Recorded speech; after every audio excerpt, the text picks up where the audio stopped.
Test वो है to find the size of a molecule. Last time आप atom का साइज कैलकुलेट करने वास्ते मैथड देखा सी एवोगैड्रोस मैथड। हुण है size of a molecule. Molecule obviously एक एटम के साइज तो वड्डा होएगा। वैसे तो अपने कोल हुण जिहड़ी टेक्नोलॉजी है इलैक्ट्रॉनिक माइक्रोस्कोप उस नाल असीं 10⁻⁹ मीटर तक का साइज जिहड़ा है वो डायरैक्टली मेजर कर सकते हैं। बट जदों टेक्नोलॉजी नहीं सी साडे कोले तां असीं इनडायरैक्ट वे यूज करदे सीगे इस साइज नूं मेजर करने वास्ते। तां उन्हां इनडायरैक्ट वेज दे विच ही एक ये है साइज ऑफ द मॉलिक्यूल जिस असीं ओलिक एसिड लैंदे हां। हुण ये ओलिक एसिड ही क्यों लैंदे हां क्योंकि इसका साइज जिहड़ा है वो काफी वड्डा हुंदा है। ओलिक एसिड एक कह लो भी साबण दे पानी वर्गा की कह लो भी विस्कस जिहा गाढ़ा जिहा लिक्विड हुंदा हैगा, एसिड हुंदा हैगा। इहदे मॉलिक्यूल्स दा साइज काफी ज्यादा हुंदा है। सो इस करके इहनूं ही आपां प्रेफर करते हैं क्योंकि इहनूं मेजर किया जा सकता है। बाकी जिहड़े ने वो काफी छोटे ने, इनडायरैक्ट टैक्नीक नाल शायद एक्यूरेटली मेजर ना होण। ते सोपी सोल्यूशन है साबण दे पानी वर्गा जिहा हुंदा सोल्यूशन उदां दा एसिड है, वीक एसिड है। ते इस वीक एसिड का जिहड़ा फार्मूला है वो यही है। सो ऑब्वियसली मॉलिक्यूल बहुत बड़ा है। कार्बन के 17 एटम्स ने, हाइड्रोजन के इहदे च 32 ने, फिर इहदे च जिहड़ा OH लेवल भी हैगा ते फिर इहदे च कार्बन एक होर पई है साडे कोले। सो इस तरीके नाल इहदा जिहड़ा साइज है वो बहुत बड़ा है। इस मॉलिक्यूल के दो पार्ट्स नेगे, काफी बड़े साइज का मॉलिक्यूल है।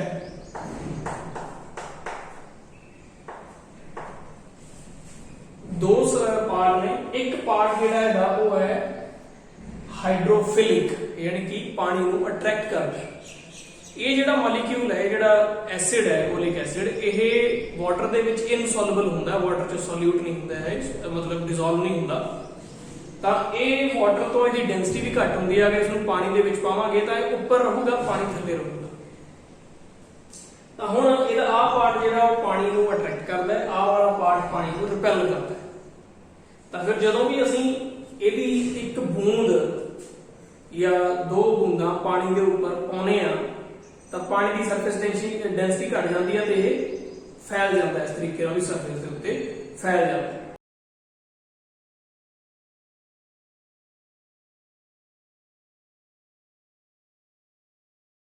ਜਿਹੜੇ ਆ ਅਟਰੈਕਟ ਕਰਨ ਵਾਲੇ ਪਾਰਟ ਨੇ ਇਹ ਵਾਟਰ ਦੀ ਸਰਫੇਸ ਦੇ ਉੱਤੇ, ਜੇ ਆਪਾਂ ਇਹਨੂੰ ਵਾਟਰ ਲੈ ਲਈਏ, ਇਹਦੀ ਸਰਫੇਸ ਦੇ ਉੱਤੇ ਇਸ ਤਰੀਕੇ ਨਾਲ ਜਮਾ ਹੋ ਜਾਂਦੇ ਨੇ, ਸਾਰੇ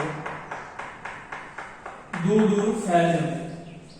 ਸੋ ਜਿੰਨੀ ਕੁ ਵੱਡੀ ਸਰਫੇਸ ਹੋਊਗੀ, ਜਿੰਨਾ ਆਪਾਂ ਪਾਈ ਜਾਵਾਂਗੇ ਉਸ ਹਿਸਾਬ ਨਾਲ ਉਹ ਆਪਣੇ ਆਪ ਨੂੰ ਸੈੱਟ ਕਰ ਲੈਣਗੇ। ਮਤਲਬ ਜਿਹੜੀ ਲੇਅਰ ਬਣੂਗੀ ਉਹ ਚ ਇੱਕ ਇੱਕ ਮੋਲੀਕਿਊਲ ਹੀ ਹੋਊਗਾ। ਕਿ ਜਦੋਂ ਇਹਨੂੰ ਆਪਾਂ ਇਕੱਠੇ ਕਰਾਂਗੇ ਤਾਂ ਇਸ ਤਰੀਕੇ ਨਾਲ ਇਹਦੇ ਉੱਤੇ ਇੱਕ ਦੂਜੇ ਦੇ ਉੱਤੇ ਢੇਰ ਨਹੀਂ ਬਣੂਗਾ। ਜਿਹੜੇ ਸਾਰੇ ਮੋਲੀਕਿਊਲਸ ਨੇ, ਕਿਉਂਕਿ ਉਹਨਾਂ ਦਾ ਇੱਕ ਇੱਕ ਪਾਰਟ ਪਾਣੀ ਨੂੰ ਅਟਰੈਕਟ ਕਰਦਾ ਹੈਗਾ, ਉਹ ਪਾਰਟ ਪਾਣੀ ਨਾਲ ਇਸ ਤਰ੍ਹਾਂ ਜੁੜ ਜੂਗਾ। ਇੱਕ ਸਿੰਗਲ ਮੋਲੀਕਿਊਲ ਵਾਲੀ ਲੇਅਰ ਬਣੂਗੀ, ਮੋਨੋਮੋਲੀਕੂਲਰ ਲੇਅਰ ਜਿਸ ਨੂੰ ਬੋਲਦੇ ਆ। ਇਸ ਤਰੀਕੇ ਨਾਲ ਇੱਕ ਸਿੰਗਲ ਪਤਲੀ ਪਰਤ ਬਣੂਗੀ, ਝਿੱਲੀ ਜੀ ਬਣੂਗੀ। ਤੇ ਜੇ ਅਸੀਂ ਲੋੜ ਤੋਂ ਵੱਧ ਐਸਿਡ ਪਾ ਦਾਂਗੇ ਫਿਰ ਜਗ੍ਹਾ ਨਹੀਂ ਮਿਲਣੀ, ਫਿਰ ਉਹ ਐਸਿਡ ਇੱਕ ਦੂਜੇ ਦੇ ਉੱਤੇ ਇਕੱਠਾ ਹੋਣਾ ਸ਼ੁਰੂ ਹੋ ਜਾਊਗਾ। फिर ਉਹਦੀਆਂ ਮੋਨੋ ਦੀ ਜਗ੍ਹਾ ਤੇ ਦੋ ਤਿੰਨ ਲੇਅਰਸ ਇੱਕ ਦੂਜੇ ਦੇ ਉੱਤੇ ਬਣ ਜਾਣਗੇ।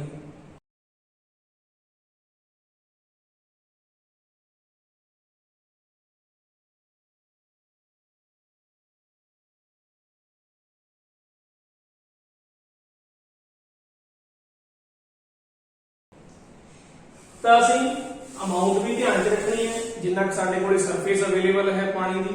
ठीक है, क्योंकि पानी जे घुलदा नहीं हैगा, इस करके आप पानी लेने आगे ताकि उसके ऊपर रहे। आप थिकनेस कढ़नी है, मॉलिक्यूल कितना मोटा है, मॉलिक्यूल का साइज कितना है। तो फिर आप की करते हैं, यदि अमाउंट भी ध्यान च रखनी है भी कितनी पाई जाए, भी ज्यादा ही ना फैल जाए उत्ते, एक दूजे के उत्ते ढेर ना लग जाए। क्योंकि जे आप थिकनेस कढ़ांगे तो फिर वो एक मॉलिक्यूल की आनी नहीं हैगी। असीं टैक्नीक की यूज करनी है, इहदे च असीं ये टैक्नीक यूज करनी है कि ਇਹਨੂੰ ਜਦੋਂ ਅਸੀਂ ਕਿਸੇ ਭਾਂਡੇ ਦੇ ਵਿੱਚ ਪਾਈਏ ਤਾਂ ਇਹਦੀ ਇੱਕ ਲੇਅਰ ਬਣ ਜਾਏ। ਇਸ ਤਰ੍ਹਾਂ ਉਹ ਲੇਅਰ ਜਿਹੜੀ ਹੈ ਉਹਦੇ ਵਿੱਚ ਮੋਲੀਕਿਊਲ ਇੱਕ ਦੂਜੇ ਦੇ ਦੇ ਉੱਤੇ ਨਾ ਪਏ ਹੋਣ, ਉਹ ਬਸ ਇਦਾਂ ਇੱਕ ਲਾਈਨ ਦੇ ਵਿੱਚ ਹੀ, ਜਿਵੇਂ ਆਪਾਂ ਕਹਿ ਲਈਏ ਵੀ ਇਦਾਂ ਦਾਣਿਆਂ ਨੂੰ ਆਪਾਂ ਰੱਖ ਦਿੰਦੇ ਆ ਇਸ ਤਰੀਕੇ ਨਾਲ, ਤਾਂ ਉਹ ਦਾਣੇ ਨੇ ਜਿਹੜੇ ਉਹ ਇੱਕ ਦੂਜੇ ਦੇ ਉੱਤੇ ਨਾ ਚੜੇ ਹੋਣ, ਇਦਾਂ ਮਤਲਬ ਕੱਲਾ ਕੱਲਾ ਥੱਲੇ ਹੀ ਪਿਆ ਹੋਵੇ। ਤਾਂ ਜਦੋਂ ਆਪਾਂ ਲੇਅਰ ਦੀ ਥਿਕਨੈਸ ਦੇਖਾਂਗੇ ਤਾਂ ਆਪਾਂ ਨੂੰ ਇੱਕ ਦਾਣੇ ਦੀ ਥਿਕਨੈਸ ਪਤਾ ਲੱਗੇਗੀ, ਕਿਉਂ ਐਦਾਂ ਪੂਰੇ ਵਿਛੇ ਹੋਏ ਨੇ, ਇੱਕ ਦੂਜੇ ਦੇ ਉੱਤੇ ਨਹੀਂ ਹੈਗੇ। ਇਸੇ ਤਰੀਕੇ ਨਾਲ ਇਹ ਲੇਅਰ ਹੈ ਜਿਹੜੀ, ਇਹ ਪਾਣੀ ਦੇ ਉੱਤੇ ਇਸ ਤਰੀਕੇ ਨਾਲ ਬਣ ਜਾਂਦੀ ਹੈ ਕਿ ਸਾਰੇ ਮੋਲੀਕਿਊਲਸ ਨੇ ਜਿਹੜੇ ਇੱਕ ਦੂਜੇ ਦੇ ਉੱਤੇ ਨਹੀਂ ਹੁੰਦੇ, ਉਹ ਇਦਾਂ ਸਾਰੇ ਕੱਲਾ ਕੱਲਾ ਮੋਲੀਕਿਊਲ ਸਰਫੇਸ ਤੇ ਵਾਟਰ ਸਰਫੇਸ ਤੇ ਪਿਆ ਹੁੰਦਾ। ਤਾਂ ਉਹ ਲੇਅਰ ਦੀ ਜਿਹੜੀ ਥਿਕਨੈਸ ਆਪਾਂ ਜਦੋਂ ਦੇਖਾਂਗੇ ਤਾਂ ਉਹ ਉਨੀ ਹੀ ਹੋਊਗੀ ਜਿੰਨੀ ਕਿ ਮੋਲੀਕਿਊਲ ਦੀ ਥਿਕਨੈਸ ਹੈ। ਜਿਵੇਂ ਇੱਥੇ ਦਾਣਿਆਂ ਦੇ ਕੇਸ 'ਚ ਆਪਾਂ ਦੇਖਿਆ ਸੀਗਾ ਕਿ ਇੱਕ ਇੱਕ ਦਾਣਾ ਜਿਹੜਾ ਹੈਗਾ ਉਹੀ ਕੱਲਾ ਕੱਲਾ ਹੀ ਇਸ ਤਰੀਕੇ ਨਾਲ ਪਿਆ ਹੋਊਗਾ, ਕੋਈ ਇੱਕ ਦੂਜੇ ਦੇ ਉੱਤੇ ਨਹੀਂ ਹੋਣਗੇ, ਫਲੈਟ ਹੋਣਗੇ। ਤਾਂ ਹੁਣ ਅਸੀਂ ਕੀ ਕਰਨਾ ਹੈ, ਅਸੀਂ ਇਹਦਾ ਵੋਲਿਊਮ ਕੱਢ ਲੈਣਾ ਹੈ। ਜਿਹੜੀ ਲੇਅਰ ਹੈ ਵੋਲਿਊਮ ਹੁੰਦਾ ਹੈ ਏਰੀਆ ਇਨਟੂ ਥਿਕਨੈਸ। ਤਾਂ ਉੱਥੋਂ ਫਿਰ ਅਸੀਂ ਏਰੀਆ ਲੱਭਾਂਗੇ। ਏਰੀਆ ਕਿਵੇਂ ਨਿਕਲੂਗਾ, ਗ੍ਰਾਫ ਪੇਪਰ ਨਾਲ ਜਿਵੇਂ ਆਪਾਂ ਕਰਦੇ ਹੁੰਦੇ ਸੀ ਨਾ, ਐਦਾਂ ਪੱਤੇ ਦਾ ਏਰੀਆ ਕੱਢਦੇ ਹੁੰਦੇ ਸੀ ਆਪਾਂ ਇਸ ਤਰੀਕੇ ਨਾਲ। ਆ ਜਿਹੜੇ ਬਾਕਸਸ ਸੀਗੇ ਇਹ ਆਪਾਂ ਗਿਣ ਲੈਂਦੇ ਹੁੰਦੇ ਸੀ ਕਿੰਨੇ ਨੇ, ਤਾਂ ਉੱਥੋਂ ਆਪਾਂ ਆਈਡੀਆ ਲਾ ਲੈਂਦੇ ਸੀ ਵੀ ਇਹ ਅਪਰੋਕਸੀਮੇਟਲੀ ਏਰੀਆ ਕਿੰਨਾ ਹੋਊਗਾ ਇਸ ਪੱਤੇ ਦਾ। ਤਾਂ ਬਿਲਕੁਲ ਇਦਾਂ ਹੀ ਇਹਨੂੰ ਟ੍ਰੇਸ ਕਰਕੇ ਲੇਅਰ ਨੂੰ ਉੱਤੇ ਐ ਰੱਖ ਕੇ ਹਲਕਾ ਜਿਹਾ ਟ੍ਰੇਸ ਕਰਕੇ ਆਪਾਂ ਦੱਸ ਸਕਦੇ ਹਾਂ, ਜਾਂ ਫਿਰ ਆਪਾਂ ਇੱਕ ਰਫ ਐਸਟੀਮੇਟ ਲੈ ਲਈਏ ਕਿ ਸਰਕੂਲਰ ਜੀ ਬਣਦੀ ਹੁੰਦੀ ਹੈ ਲੇਅਰ। ਇਹ ਆਪਾਂ ਫੀਤੇ ਨਾਲ ਦਾ ਡਾਇਆਮੀਟਰ ਦੇਖ ਲਈਏ ਉੱਪਰ ਜੇ ਕਰਕੇ, ਉੱਥੋਂ ਵੀ ਸਾਨੂੰ ਆਈਡੀਆ ਹੋਊਗਾ ਵੀ ਏਰੀਆ ਕਿੰਨਾ ਹੈ। ਤਾਂ ਏਰੀਆ ਕੱਢ ਲਾਂਗੇ, ਏਰੀਆ ਨੂੰ ਫਿਰ ਵੋਲਿਊਮ ਨਾਲ ਡਿਵਾਈਡ ਕਰਾਂਗੇ। ਵੋਲਿਊਮ ਨੂੰ ਜਦੋਂ ਏਰੀਆ ਨਾਲ ਡਿਵਾਈਡ ਕਰਾਂਗੇ ਤਾਂ ਸਾਡੇ ਕੋਲ ਕੀ ਆ ਜਾਊਗੀ, ਥਿਕਨੈਸ, ਇਸ ਲੇਅਰ ਦੀ ਥਿਕਨੈਸ। ਤੇ ਉਹ ਥਿਕਨੈਸ ਕਿਹਦੇ ਇੱਕੋ ਹੋਊਗੀ, ਮੋਲੀਕਿਊਲ ਦੇ ਸਾਈਜ਼ ਦੇ ਇੱਕੋ, ਕਿਉਂਕਿ ਕੱਲੇ ਕੱਲੇ ਮੋਲੀਕਿਊਲਸ ਪਏ ਨੇ ਜਿਹਦੇ ਉੱਤੇ ਨਹੀਂ ਹੈਗੇ। ਸੋ ਇਹ ਕੰਮ ਅਸੀਂ ਇਹਦੇ ਵਿੱਚ ਕਰਨਾ ਹੈ। ਇਹ ਕੰਮ ਕਰਨ ਵਾਸਤੇ ਸਭ ਤੋਂ ਪਹਿਲਾਂ ਅਸੀਂ ਕੀ ਕਰਦੇ ਹਾਂ, ਪਾਣੀ ਦੇ ਉੱਪਰ ਜਿਹੜਾ ਪਾਊਡਰ ਹੈ, ਲਾਈਕੋਪੋਡੀਅਮ ਪਾਊਡਰ ਹੈ, ਉਹ ਛਿੜਕ ਦਿੰਦੇ ਆ, ਥੋੜਾ ਥੋੜਾ ਥੋੜਾ ਛਿੜਕਦੇ, ਜ਼ਿਆਦਾ ਨਹੀਂ ਤਾਂ ਫਿਰ ਉਹ ਪਾਣੀ ਉੱਤੇ ਸਾਰਾ ਪਾਊਡਰ ਜੰਮ ਜਾਊਗਾ, ਇਹ ਨਹੀਂ ਫਿਰ ਫੈਲਣਾ ਹੀ ਨਹੀਂ ਉਹਦੇ ਉੱਤੇ। ਤਾਂ ਕੀ ਕਰਦੇ ਆ, ਪਾਣੀ ਦੇ ਉੱਤੇ ਅਸੀਂ ਥੋੜਾ ਜਿਹਾ ਲਾਈਕੋਪੋਡੀਅਮ ਪਾਊਡਰ ਜਿਹੜਾ ਸਾਡਾ ਉਹ ਛਿੜਕ ਦਿੰਦੇ ਹੈਗੇ, ਤੇ ਉਹ ਪਾਊਡਰ ਦੇ ਫਿਰ ਥੋੜਾ ਛਿੜਕ ਕੇ ਫਿਰ ਅਸੀਂ ਬੂੰਦ ਇੱਕ ਇਸ ਦੀ ਪਾਉਂਦੇ ਆ ਓਲਿਕ ਐਸਿਡ। ਹੁਣ ਓਲਿਕ ਐਸਿਡ ਜਦੋਂ ਬੂੰਦ ਪਾਉਂਦੇ ਆ ਤਾਂ ਇਹ ਫੈਲ ਜਾਂਦਾ ਹੈ, ਸਰਫੇਸ ਟੈਂਸ਼ਨ ਪਾਣੀ ਦੀ ਘਟ ਜਾਂਦੀ ਹੈ ਤਾਂ ਉਹ ਫੈਲ ਜਾਂਦਾ, ਇਸ ਤਰ੍ਹਾਂ ਲੇਅਰ ਬਣ ਜਾਂਦੀ ਹੈ।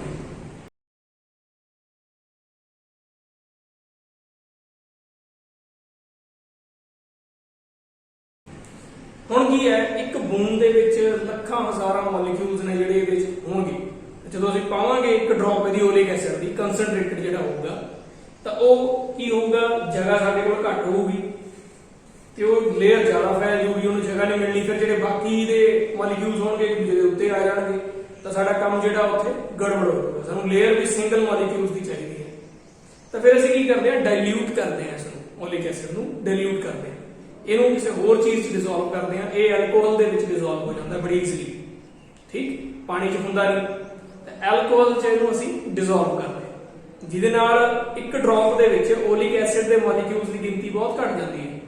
ਜਦੋਂ ਅਸੀਂ ਉਹ ਡ੍ਰੌਪ ਪਾਉਂਦੇ ਆ ਤਾਂ ਓਲਿਕ ਐਸਿਡ ਦੇ ਮੋਲੀਕਿਊਲਸ ਇੰਨੇ ਜ਼ਿਆਦਾ ਨਹੀਂ ਹੁੰਦੇ, ਥੋੜੇ ਜਿਹੇ ਏਰੀਆ ਦੇ ਵਿੱਚ ਹੀ ਉਹ ਸਾਰੇ ਸਿੰਗਲ ਲੇਅਰ ਦੇ ਵਿੱਚ ਫੈਲ ਜਾਂਦੇ ਨੇ, ਠੀਕ।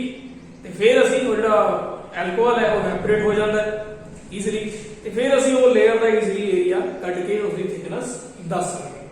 ਸੋ ਇਹ ਇਦਾਂ ਦਾ ਕੰਮ ਅਸੀਂ ਕਰਦੇ ਹਾਂ। ਹੁਣ ਅਸੀਂ ਉਹਨੂੰ ਡਿਲੂਟ ਕਰਨਾ ਹੈ ਐਲਕੋਹਲ ਦੇ ਵਿੱਚ, ਤਾਂ ਅਸੀਂ ਕੀ ਕਰਦੇ ਹਾਂ, ਜਿਹੜਾ 1 ml ਹੈ ਜਿਹਨੂੰ ਅਸੀਂ 1 ਸੈਂਟੀਮੀਟਰ ਕਿਊਬ ਵੀ ਕਹਿ ਦਿੰਦੇ ਹਾਂ,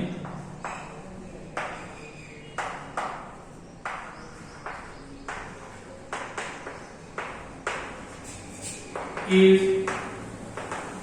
dissolved into 19 centimeter cube of alcohol। So ਇਹ ਤੁਸੀਂ 19 ਚਾਹੇ 24 ਲੈ ਲਓ ਜਿਵੇਂ ਬੁੱਕ ਦੇ ਵਿੱਚ ਕੀਤਾ ਉਹਨਾਂ ਨੇ, ਤਾਂ ਆਪਾਂ ਅਸਲ ਨੂੰ ਡਿਲੂਟ ਕਰਨਾ ਹੈ। ਮੇਨ ਮਕਸਦ ਆਪਣਾ ਇੰਨਾ ਕਿ ਵੋਲਿਊਮ ਜਿੰਨਾ ਮਰਜ਼ੀ ਅਸੀਂ ਲੈ ਸਕਦੇ ਹਾਂ। ਤਾਂ ਹੁਣ 1 ml 1 ਸੈਂਟੀਮੀਟਰ ਕਿਊਬ ਦਾ ਮਤਲਬ 1 ml ਓਲਿਕ ਐਸਿਡ ਦਾ ਲੈ ਲਿਆ, 19 ml ਐਲਕੋਹਲ ਦੇ ਲੈ ਲਿਆ, ਤਾਂ ਟੋਟਲ ਵੋਲਿਊਮ ਕਿੰਨਾ ਹੋ ਗਿਆ, 20 ml ਹੋ ਗਿਆ। ਤਾਂ ਇਸ 20 ml ਦੇ ਵਿੱਚ ਓਲਿਕ ਐਸਿਡ ਦੇ ਕਿੰਨਾ ਵੋਲਿਊਮ ਹੈ, 1 ml।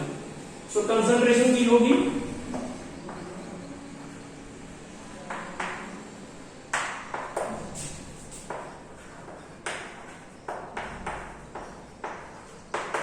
वो होगी 1/20।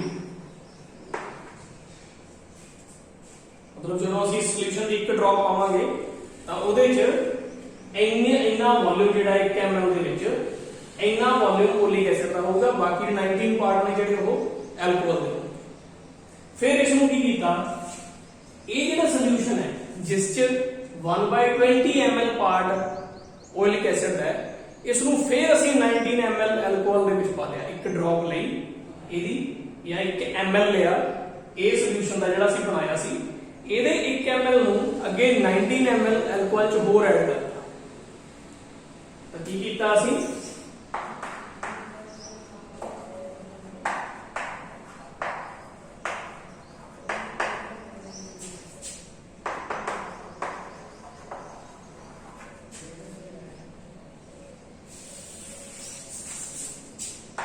one ml of the above solution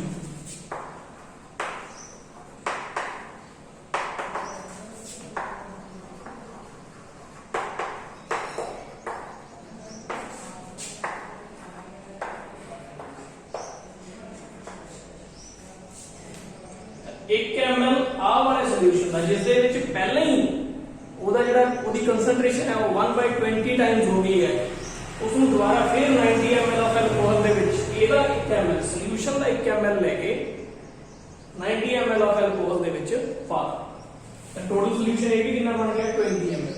ਤਾਂ ਕਨਸੈਂਟ੍ਰੇਸ਼ਨ ਕੀ ਹੋਗੀ,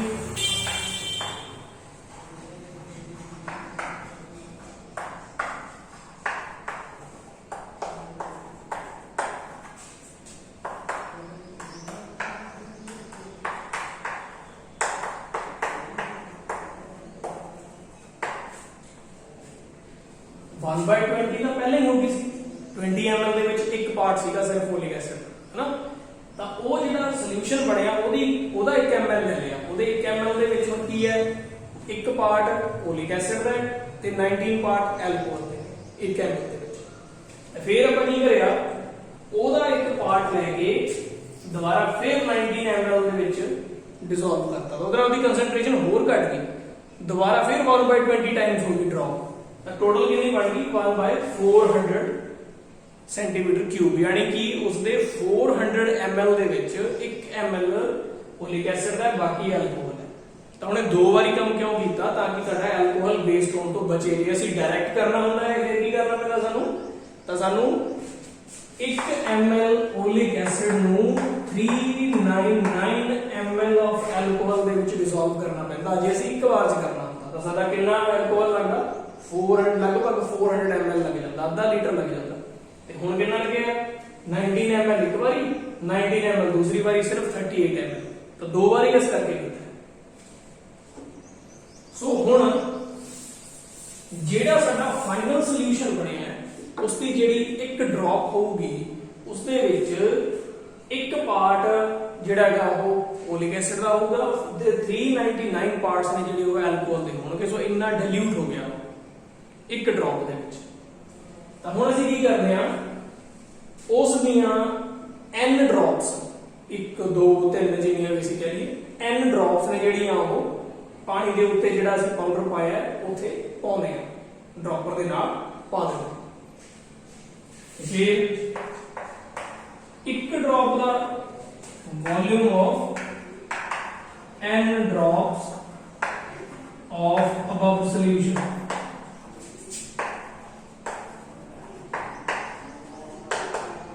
कितना होगा, ए होगा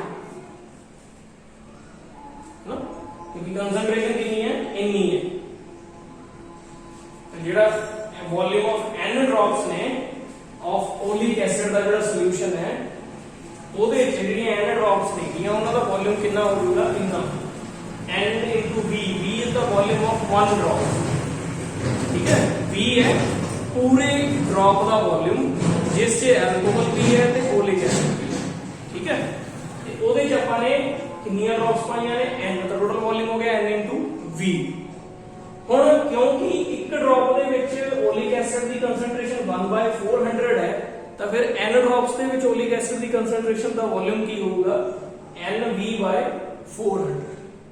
ਠੀਕ, ਸੋ ਇਹ ਜੀ ਆ। ਹੁਣ ਅਸੀਂ ਕੀ ਕਰਨਾ ਹੈਗਾ, ਅਸੀਂ ਸਿੰਪਲੀ ਉਹ ਜਿਹੜੀ ਲੇਅਰ ਹੈ ਉਸ ਦਾ ਏਰੀਆ, ਕਿਉਂਕਿ ਉਹਦੀ ਥਿਕਨੈਸ ਵੀ ਤਾਂ ਹੋਊਗੀ ਨਾ, ਇਹ ਜਿਹੜੀ ਲੇਅਰ ਬਣੀ ਹੈ ਇਸ ਦਾ ਏਰੀਆ a ਹੋਵੇ ਤੇ ਥਿਕਨੈਸ ਇਹਦੀ t ਹੋਵੇ ਤਾਂ ਵੋਲਿਊਮ ਕਿਹਦੇ ਇਕੁਅਲ ਹੁੰਦਾ ਹੈ ਏਰੀਆ ਇਨਟੂ ਥਿਕਨੈਸ। यानी कि सारा वॉल्यूम है जेड़ा n ड्रॉप्स दा ओलिक एसिड दा वो किदे इक्वल है इस इथों ਅਸੀਂ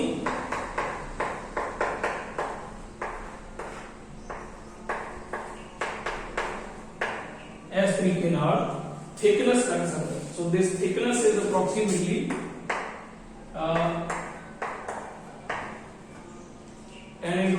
10 raised to power minus 9 metre लगभग इतनी होती है थिकनेस। तो ये की है size of the molecule of the oleic acid. ਹੁਣ ਜਿਹੜਾ V ਹੈ ਵੋਲਿਊਮ ਆਫ ਵਨ ਡ੍ਰੌਪ, ਇਹ ਅਸੀਂ ਕਿਵੇਂ ਕੱਢਾਂਗੇ, ਇਹ ਅਸੀਂ ਡ੍ਰੌਪਰ ਦੇ ਨਾਲ ਹੀ ਕੱਢ ਸਕਦੇ ਹਾਂ। ਠੀਕ ਹੈ, ਤਾਂ ਅਸੀਂ ਕੀ ਕਰਨਾ ਹੈਗਾ, ਡ੍ਰੌਪਰ ਨੂੰ ਭਰ ਲੈਣਾ 1 ml ਜਾਂ 2 ml ਜਾਂ ਜਿੰਨਾ ਵੀ ਹੋ ਸਕਦਾ 1 ml ਲੈ ਲਈਏ ਵੱਧ ਤੋਂ ਵੱਧ। 1 ml ਭਰ ਕੇ ਉਸ ਨੂੰ ਉਹਦੀਆਂ ਬੂੰਦਾਂ ਸਿੱਟਣੀਆਂ ਨੇ, ਕਾਊਂਟ ਕਰਨਾ ਵੀ 1 ml ਦੇ ਵਿੱਚ ਕਿੰਨੀਆਂ ਡ੍ਰੌਪਸ ਨੇ। ਠੀਕ, ਤਾਂ ਫਿਰ ਉਹ ਜਿੰਨੀਆਂ ਵੀ ਹੋਣਗੀਆਂ 10 20 30 40, ਤਾਂ ਜੇ ਆਪਾਂ ਗੱਲ ਕਰੀਏ ਐਕਸਪੈਰੀਮੈਂਟਲੀ ਤਾਂ ਜਿਹੜੀਆਂ 10 ਡ੍ਰੌਪਸ ਨੇ, ਸੌਰੀ 10 ml ਦਾ ਵੋਲਿਊਮ, ਜਿਹੜੀਆਂ ਇੰਨੀਆਂ ਡ੍ਰੌਪਸ ਨੇ ਉਹ 10 ml ਦੇ ਇਕੁਅਲ, यानी कि 10 ml of the solution will contain 631 drops। so 10 ml ਦੇ ਵਿੱਚ ਇੰਨੀਆਂ ਹੋਣਗੀਆਂ ਤੇ 1 ml ਦੇ ਵਿੱਚ ਲਗਭਗ 63 ਆਲਮੋਸਟ 63 ਡ੍ਰੌਪਸ ਨੇ ਜਿਹੜੀਆਂ 1 ml ਦੇ ਵਿੱਚ ਹੋਣਗੀਆਂ। ਤਾਂ ਸਾਨੂੰ ਆਈਡੀਆ ਹੋ ਜਾਊਗਾ ਵੀ ਦੇਖੋ ਜੀ ਇੰਨੀਆਂ ਡ੍ਰੌਪਸ ਦਾ ਇੰਨਾ ਵੋਲਿਊਮ ਹੈ ਤੇ ਫਿਰ ਇੱਕ ਦਾ ਕਿੰਨਾ ਹੋਏਗਾ, ਡਿਵਾਈਡ ਕਰ ਦਾਂਗੇ। So we will get v। n ਆਪਾਂ ਨੇ ਦੇਖਿਆ ਹੀ ਹੈ ਵੀ ਕਿੰਨੀਆਂ ਪਾਉਣੀਆਂ ਨੇ, 1 ਡ੍ਰੌਪ 2 3 4। ਤਾਂ ਇਸ ਤਰ੍ਹਾਂ ਅਸੀਂ थिकनेस ਜਿਹੜੀ ਹੈ ਉਹ ਕੱਢ ਸਕਦੇ ਹਾਂ, ਉਸ ਮੋਲੀਕਿਊਲ ਦੀ, ਉਸ ਮੋਲੀਕਿਊਲ ਦਾ ਸਾਈਜ਼ ਅਸੀਂ ਕੱਢ ਸਕਦੇ ਹਾਂ। ਹੁਣ ਅਸੀਂ ਦੇਖਦੇ ਹਾਂ ਮੈਜ਼ਰਮੈਂਟ ਆਫ ਮਾਸ।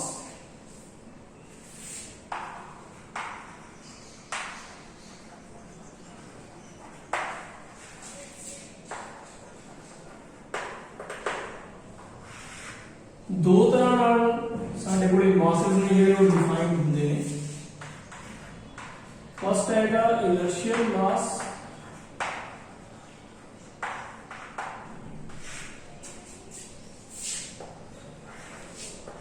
दूसरा है ग्रेविटेशनल मास।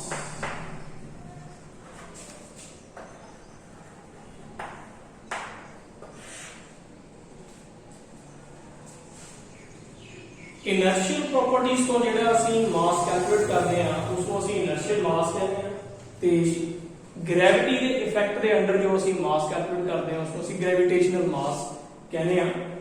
ਇਨਰਸ਼ੀਅਲ ਮਾਸ ਕੀ ਹੁੰਦਾ ਹੈ, so ratio of the force applied to the acceleration produced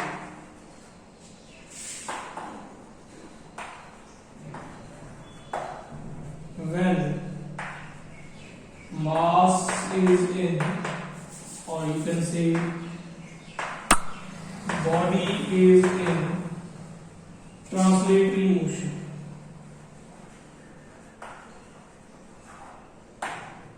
translatory और vibratory motion भी कह सकते हैं।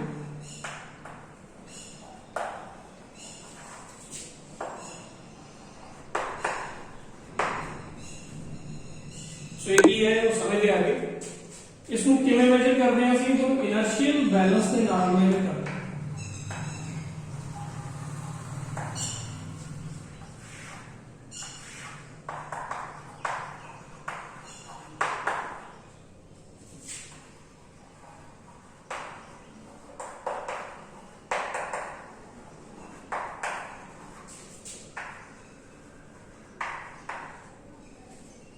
इज द प्रिंसिपल की है इनर्शियल बैलेंस दा, it is based on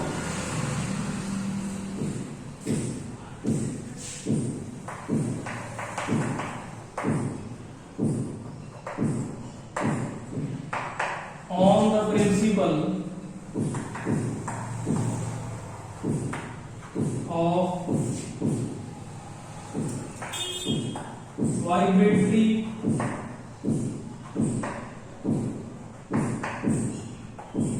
motion of spring mass system। ਇਹਨੂੰ ਸਿੰਪਲ ਹਾਰਮੋਨਿਕ ਮੋਸ਼ਨ ਵੀ ਕਹਿ ਸਕਦੇ ਹਾਂ, ਬਟ ਕਿਉਂਕਿ ਉਹ ਹਲੇ ਤੁਸੀਂ ਨਹੀਂ ਪੜਿਆ, ਆਪਾਂ ਅੱਗੇ ਪੜਾਂਗੇ ਤਾਂ ਉਹਦੀ ਗੱਲ ਨਹੀਂ ਕਰਦੇ। ਸਿੰਪਲ ਸਪ੍ਰਿੰਗ ਮਾਸ ਮੋਸ਼ਨ, ਕਿ ਜਦੋਂ ਸਪ੍ਰਿੰਗ ਨਾਲ ਅਸੀਂ ਕਿਸੇ ਚੀਜ਼ ਨੂੰ, ਮਾਸ ਨੂੰ, ਕਿਸੇ ਬੋਡੀ ਨੂੰ ਬੰਨ ਕੇ ਇਦਾਂ ਖਿੱਚ ਕੇ ਛੱਡ ਦਈਏ ਤਾਂ ਉਹ ਇਸ ਤਰ੍ਹਾਂ ਵਾਈਬ੍ਰੇਟ ਕਰੇਗਾ ਅਗਰ ਉਹ ਕਿਸੇ ਮੇਜ਼ ਤੇ ਪਿਆ, ਪਲੇਨ ਸਰਫੇਸ ਤੇ, ਹੈ ਨਾ। ਸੋ ਉਦਾਂ ਦਾ ਜੋ ਪ੍ਰਿੰਸੀਪਲ ਉਹਦੇ ਤੇ ਅਪਲਾਈ ਹੁੰਦਾ, ਬਿਲਕੁਲ ਉਦਾਂ ਦੇ ਹੀ ਪ੍ਰਿੰਸੀਪਲ ਤੇ ਇਹ ਇਨਰਸ਼ੀਅਲ ਬੈਲੈਂਸ ਵੀ ਬੇਸਡ ਹੈ। ਇਨਰਸ਼ੀਅਲ ਬੈਲੈਂਸ मेजर कर इनर्शियल मास को मेजर करने वास्ते ਅਸੀਂ यूज ਕਰਦੇ। एक ही चीज ਜਿਹੜੀ ਉੱਪਰ ਆਪਾਂ ਲਿਖੀ ਹੈ, ਇਹਦੇ ਨਾਲ ਤੁਸੀਂ ਆ ਚੀਜ਼ ਐਡ ਕਰ ਸਕਦੇ ਹੋ, that mass is equal to F upon acceleration। ਇਹ ਨਿਊਟਨਸ ਲਾਅ ਹੈ, ਸੈਕੰਡ ਲਾਅ। ਇਨਰਸ਼ੀਅਲ ਮਾਸ ਨੂੰ ਕਿਵੇਂ ਮੇਜਰ ਕਰਦੇ ਹਾਂ? ਜੋ ਉਸ ਤੇ ਫੋਰਸ ਅਪਲਾਈ ਹੋਈ ਕਿਸੇ ਚੀਜ਼ ਨੂੰ ਹਿਲਾਉਣ ਚਲਾਉਣ ਦੇ ਵਿੱਚ, ਜਿੰਨੀ ਫੋਰਸ ਲਾਈ ਤੇ ਉਸ ਨੂੰ ਕਿਸ ਨਾਲ ਡਿਵਾਈਡ ਕਰਨਾ, ਜਿੰਨੀ ਉਹ ਚ ਐਕਸਲਰੇਸ਼ਨ ਪ੍ਰੋਡਿਊਸ ਹੋਈ। ਜਿੰਨਾ ਜ਼ਿਆਦਾ ਇਨਰਸ਼ੀਆ ਹੋਊਗਾ ਉਨੀ ਜ਼ਿਆਦਾ ਫੋਰਸ ਸਾਨੂੰ ਲਾਉਣੀ ਪਊਗੀ। ਸੋ ਦਿਸ ਇਜ਼ ਦਾ ਇਨਰਸ਼ੀਅਲ ਮਾਸ। ਹੁਣ ਇਹ ਕਿੱਦਾਂ ਦਾ ਹੁੰਦਾ ਬੈਲੈਂਸ, ਇਹ ਤੁਸੀਂ ਦੇਖ ਸਕਦੇ ਹੋ।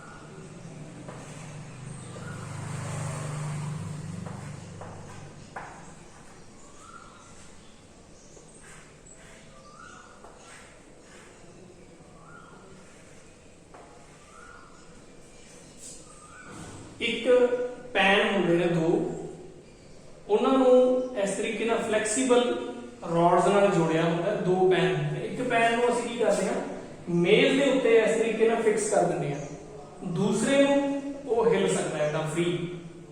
ਤੁਸੀਂ ਵੀਡੀਓ ਦੇ ਵਿੱਚ ਦੇਖੋ, ਤੁਹਾਨੂੰ ਜ਼ਿਆਦਾ ਕਲੀਅਰ ਹੋਊਗਾ। ਦੇਖੋ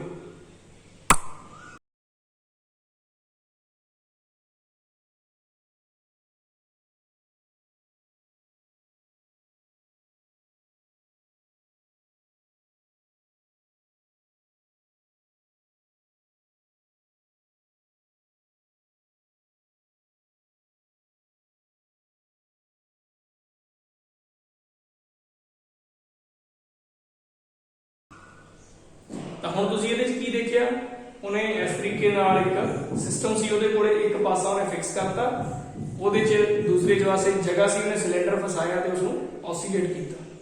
ਸੋ ਇਹ ਹੈ ਸਾਡਾ ਇਨਰਸ਼ੀਅਲ ਬੈਲੈਂਸ, ਜਿਹਦਾ ਇੱਕ ਪਾਰਟ ਫਿਕਸ ਹੈ, ਦੂਸਰਾ ਪਾਰਟ ਜਿਹੜਾ ਉਹ ਫ੍ਰੀ ਹੈ, ਮੂਵ ਕਰ ਸਕਦਾ। ਐਦਾਂ ਵੀ ਕਰ ਸਕਦਾ, ਕੱਲਾ ਐਦਾਂ ਹੀ ਨਹੀਂ ਕਰ ਸਕਦਾ, ਇਸ ਤਰ੍ਹਾਂ ਵੀ ਕਰ ਸਕਦਾ। ਤਾਂ ਇਹ ਜੇ ਅਸੀਂ ਮਾਸ ਨੂੰ ਕਿਵੇਂ ਮੇਜਰ ਕਰਦੇ ਹਾਂ, ਅਸੀਂ ਟਾਈਮ ਨੋਟ ਕਰਦੇ ਹਾਂ ਕਿ ਆਹ ਜਿਹੜੀਆਂ ਵਾਈਬ੍ਰੇਸ਼ਨਸ ਨੇ ਇਹਦੇ 'ਚ 25, 30, 40 ਵਾਈਬ੍ਰੇਸ਼ਨ ਹੋਣ ਦੇ ਵਿੱਚ ਕਿੰਨਾ ਟਾਈਮ ਲੱਗਿਆ, ਤੇ ਇੱਕ ਵਾਈਬ੍ਰੇਸ਼ਨ ਦਾ ਟਾਈਮ ਅਸੀਂ ਕੱਢ ਦਿੰਦੇ ਹਾਂ, ਉਹਨੂੰ ਕਹਿੰਦੇ ਆ ਟਾਈਮ ਪੀਰੀਅਡ। ਇੱਕ ਵਾਈਬ੍ਰੇਸ਼ਨ ਕੰਪਲੀਟ ਕਰਨ ਵਾਸਤੇ ਇਹ ਜਿਹੜਾ ਟਾਈਮ ਪੀਰੀਅਡ ਹੁੰਦਾ ਹੈ, ਇਹ ਇਹਦੇ ਇਕੁਅਲ ਹੁੰਦਾ ਹੈ। K ਕੀ ਹੈ? K ਸਾਡਾ ਸਪ੍ਰਿੰਗ ਕਾਂਸਟੈਂਟ ਹੈ, ਜਾਂ ਇਸ ਨੂੰ ਅਸੀਂ ਹੁਕਸ ਕਾਂਸਟੈਂਟ ਵੀ ਕਹਿ ਦਿੰਦੇ ਹਾਂ।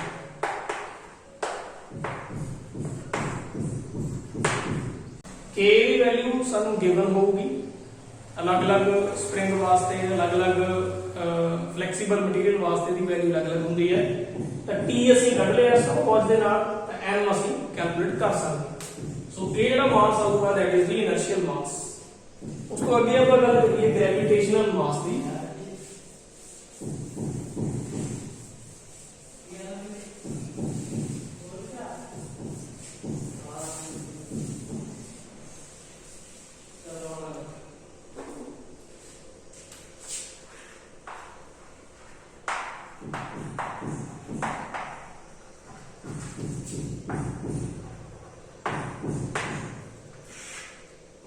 ग्रेविटेशनल मास की है, it is measured under the effect, so mass measured under gravity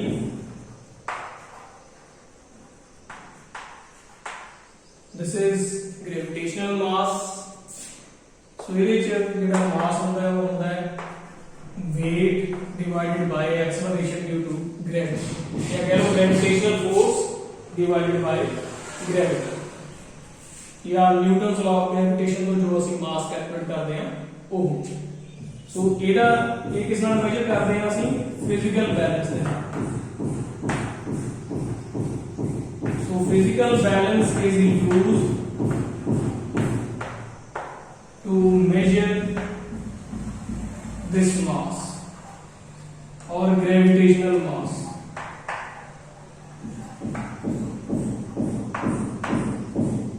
so physical balance क्या होता है, जब तकड़ी होती है उधर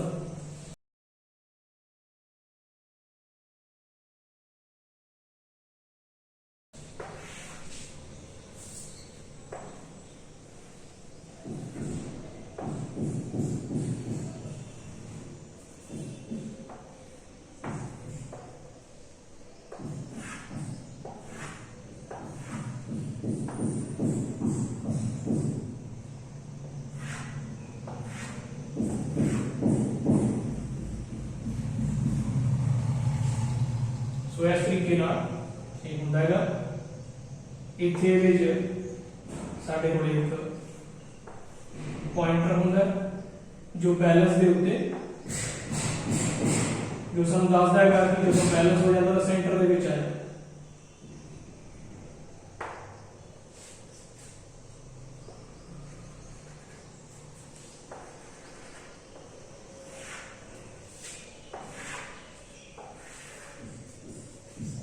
फिर सारा फिजिकल बैलेंस इसका प्रिंसिपल की है,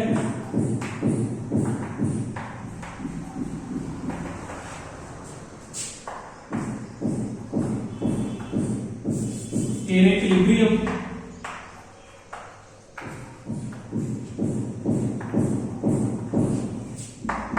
सम ऑफ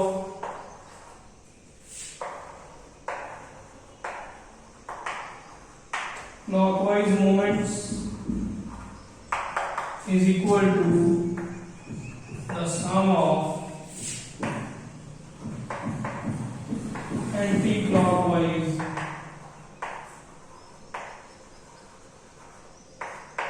movements। मतलब इधर ਨੂੰ ਸਿਸਟਮ ਘੁਮਾਉਣ ਦੀ ਜਿਹੜੀਆਂ ਫੋਰਸਸ ਲੱਗ ਰਹੀਆਂ ਨੇ ਤੇ ਇਧਰ ਨੂੰ ਲੱਗ ਰਹੀਆਂ ਨੇ ਉਹ ਇਕੁਇਲਿਬਰੀਅਮ ਦੇ ਵਿੱਚ ਆ ਕੇ ਬਰਾਬਰ ਹੋ ਜਾਂਦੀਆਂ ਤਾਂ ਉਹ ਪੁਆਇੰਟਰ ਜਿਹੜਾ ਸੈਂਟਰ ਤੇ ਆ ਜਾਂਦਾ। ਤਾਂ ਅਸੀਂ ਤੁਹਾਨੂੰ ਪਤਾ ਹੀ ਹੈ ਚੀਜ਼ਾਂ ਕਿਵੇਂ ਮੇਜਰ ਕਰਦੇ ਆ। ਇੱਥੇ ਕੋਈ ਮਟੀਰੀਅਲ ਰੱਖ ਕੇ ਇਧਰ ਅਸੀਂ ਉਹਦੇ ਨਾਲ ਦਾ weight ਪਾਈ ਜਾਂਦੇ ਆ ਇਸ ਤਰੀਕੇ ਨਾਲ ਜਦੋਂ ਤੱਕ ਉਹ ਸੈਂਟਰ 'ਚ ਆ ਕੇ ਬੈਲੈਂਸ ਨਹੀਂ ਹੁੰਦਾ। ਤਾਂ ਜਿੰਨੇ ਗ੍ਰਾਮ ਜਾਂ ਕਿਲੋਗ੍ਰਾਮ ਦੇ ਇਕੁਅਲ weight ਪਾ ਕੇ ਇਹ ਬੈਲੈਂਸ ਹੋ ਜਾਂਦਾ ਤਾਂ ਉਨਾ ਹੀ ਉਸ ਬੋਡੀ ਦਾ ਮਾਸ ਆ ਜਾਂਦਾ। ਸੋ ਇਹ ਹੈ ਸਾਡਾ ਗ੍ਰੈਵਿਟੇਸ਼ਨਲ ਮਾਸ। ਵੈਸੇ ਦੇਖਣ ਨੂੰ ਇਹ ਦੋਨੋਂ ਮਾਸਸ ਨੇ ਜਿਹੜੇ ਉਹ ਸੇਮ ਹੁੰਦੇ ਨੇ, ਬਸ ਅਲੱਗ-ਅਲੱਗ ਵੇਜ਼ ਨਾਲ ਜਦੋਂ ਅਸੀਂ ਇਹਨਾਂ ਨੂੰ ਦੇਖਦੇ ਹਾਂ ਜਾਂ ਮੈਜ਼ਰ ਕਰਦੇ ਹਾਂ ਤਾਂ ਇਹਨਾਂ ਨੂੰ ਅਸੀਂ ਅਲੱਗ-ਅਲੱਗ ਨਾਮ ਦਿੰਦੇ ਹਾਂ, ਇਨਰਸ਼ੀਅਲ ਤੇ ਗ੍ਰੈਵਿਟੇਸ਼ਨ। ਵੈਸੇ ਦੋਨੋਂ ਮਾਸਸ ਨੇ ਜਿਹੜੇ ਉਹ ਇਕੁਅਲ ਹੁੰਦੇ